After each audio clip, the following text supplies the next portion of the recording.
उदयपुरवाड़ी बार संघ ने एडवोकेट को प्रताड़ित करने वाले अधिकारियों के खिलाफ कड़ी कार्रवाई करने की मांग। उदयपुरवाड़ी बार संघ ने सीकर जिले के खंडेला एसडीएम कोर्ट चैम्बर में अधिवक्ता हंसराज मावलिया ने सुसाइड नोट में लिखा कि एसडीएम राकेश कुमार प्रताड़ित करता है, स्टेक के लिए पैसे मांगते हैं, पक्षपात व अभद्र व्यवहार करता है, भ्रष्ट प्रशासनिक अधिकारी द्वारा प्रताड़ित करने व उसको जान से मारने के कृत्य में शामिल अधिकारियों के खिलाफ न्यायपालिका में व्याप्त भ्रष्टाचार की बलि चढ़ने वाले अधिवक्ता के विरोध में बार संघ ने न्यायालय परिसर में कार्यों को पेन डाउन स्थगन रखकर दोषी अधिकारी के खिलाफ कार्रवाई करने की मांग को लेकर उपखंड अधिकारी को मुख्यमंत्री के नाम ज्ञापन देकर जल्द से जल्द कार्रवाई करने की मांग की है। इस दौरान मामले में सीबीआई स्तर पर मामले की जांच करवाने की मांग की गई है। उदयपुरवाड़ी बार संघ अधिवक्ता ने कड़ी से कड़ी कार्रवाई करने की मांग की है। आत्मदाह करने वाले अधिवक्ता ने सुसाइड नोट में लिखा कि मेरी मौत के जिम्मेदार खंडेला एसडीएम राकेश कुमार और थाना अधिकारी घासीराम मीणा है। सबको मेरा राम राम। इस दौरान ज्ञापन देने वालों में शामिल बार संघ अध्यक्ष शीशपाल सैनी, सुरेंद्र चौधरी, हंसराज कबीर, सरवण सैनी, शिवकरण सैनी, मेघराज सैनी, प्रवीण सैनी, ब्रजमोहन सैनी, ईश्वर महेश चौधरी, बनवारी चौधरी, राजेंद्र प्रसाद सैनी, जुगल किशोर सैनी, रामचंद्र सैनी, अशोक स्वामी, विकास भास्कर, सुभाष भास्कर, जितेंद्र सिंह शेखावत, फारूक सईद, उदयपुरवाड़ी बार संघ व अन्य वकील भी मौजूद थे।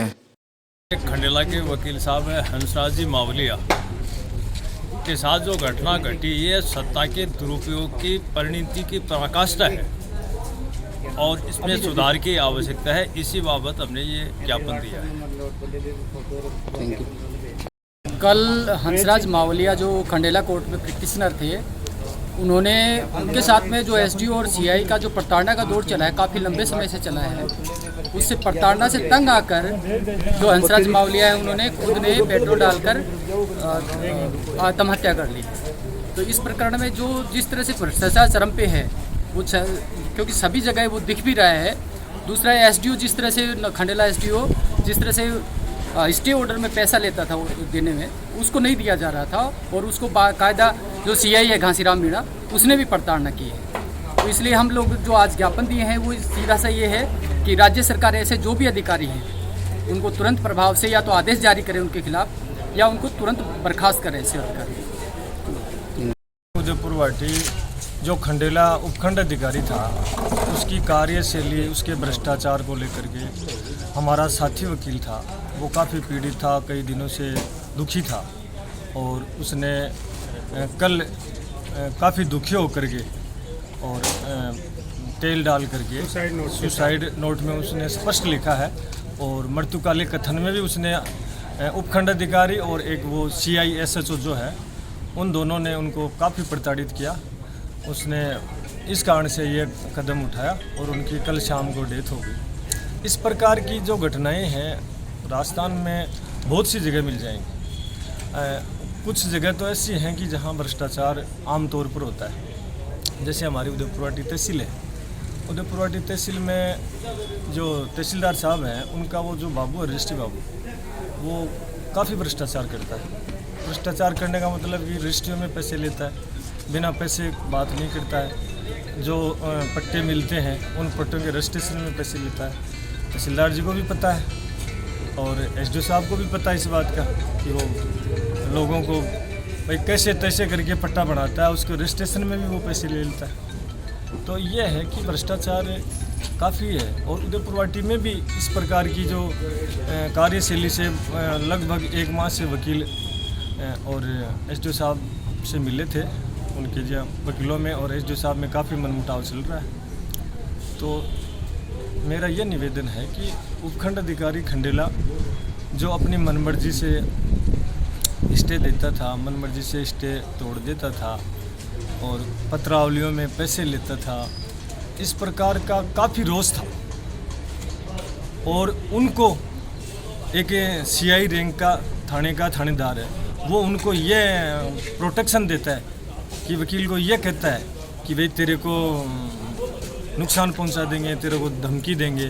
तो इस प्रकार से जो सीआई और उपखंड अधिकारी ने मिल करके एक वकील को आत्महत्या करने के लिए प्रेरित किया और उस वकील ने ऐसा दुर्भाग्य है, अशोभनीय कदम उठाया उन्होंने। तो मेरा ये निवेदन है कि उनको तब तक न्याय नहीं मिलेगा तब तक उदयपुरवाड़ी बार और राजस्थान की बार संघर्ष करती रहेगी। अध्यक्ष जी ने बताया है, सबसे महत्वपूर्ण बात ये होती है कि न्यायालय में या कोई भी ऑफिस हो, उस हर ऑफिस में एक विधि की प्रक्रिया है। उस प्रक्रिया का यदि कोई आदमी एक किसी व्यक्ति विशेष के लिए तो किसी तरह से मोड़ दे, दूसरे व्यक्ति के लिए और दूसरी तरीके से मोड़ दे, ये आचरण जो है वाइड डेफिनेशन में यदि देखेंगे तो ये आचरण भी अपने आप में भ्रष्टाचार ही कहलाता है। नहीं तो न्यायिक प्रक्रिया है, न्यायिक प्रक्रिया में या कोई भी प्रक्रिया है, किसी भी ऑफिस की प्रक्रिया है, उस हर ऑफिस की प्रक्रिया में तो कानून तो एक है, एक कानून है, तो उस एक कानून की परिभाषा भी एक होनी चाहिए और उसका प्रोसेस भी एक होना चाहिए।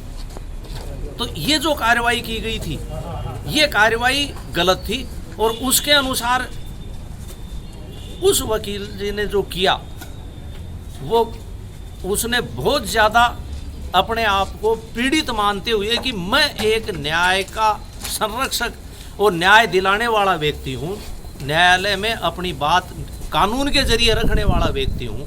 जब उसके साथ इस प्रकार की बात होती है और न्यायिक प्रक्रिया का दुरुपयोग होता है तो फिर उसको देखने के लिए, उसको रोकने के लिए, क्योंकि उसके पास और कोई दूसरा विकल्प नहीं है, वो क्या करे, तो फिर उसने एकमात्र इस विकल्प को चुनते हुए और आत्महत्या का, खुद के जीवन को समाप्त करने का हर व्यक्ति का सबसे अंतिम निर्णय होता है जब वो ये मान लेता है कि अब इसके अलावा मेरे पास और कोई विकल्प नहीं बचा है, तो वो उस अंतिम विकल्प को चुनता है। तो उन्होंने ये जो अंतिम विकल्प का चयन किया है, इसलिए ये अंतिम विकल्प का चयन करना, इसका अर्थ ये है कि जो प्रक्रिया है वो प्रक्रिया बहुत ज़्यादा ध्वस्त हो चुकी है और उस प्रक्रिया में बहुत गहराई तक दिमक लग चुकी है, जिसके बारे में पुनर्विलोकन किया जाना जरूरी है। और इस न्यायिक प्रक्रिया को इस प्रकार से बनाया जाए, इस प्रकार से इसको ट्रीट किया जाए कि हर आदमी के सामने न्याय दिखे, क्योंकि एक लीगल टर्मिनोलॉजी है, लैटिन वर्ड है, उसका हिंदी रूपांतरण है कि न्याय किया ही नहीं जाए बल्कि न्याय दिखना भी चाहिए। यहाँ पर इसका उल्टा इंटरप्रिटेशन ले रहे हैं कि भ्रष्टाचार किया ही नहीं जाए बल्कि दिखना भी चाहिए, वो हो रहा है।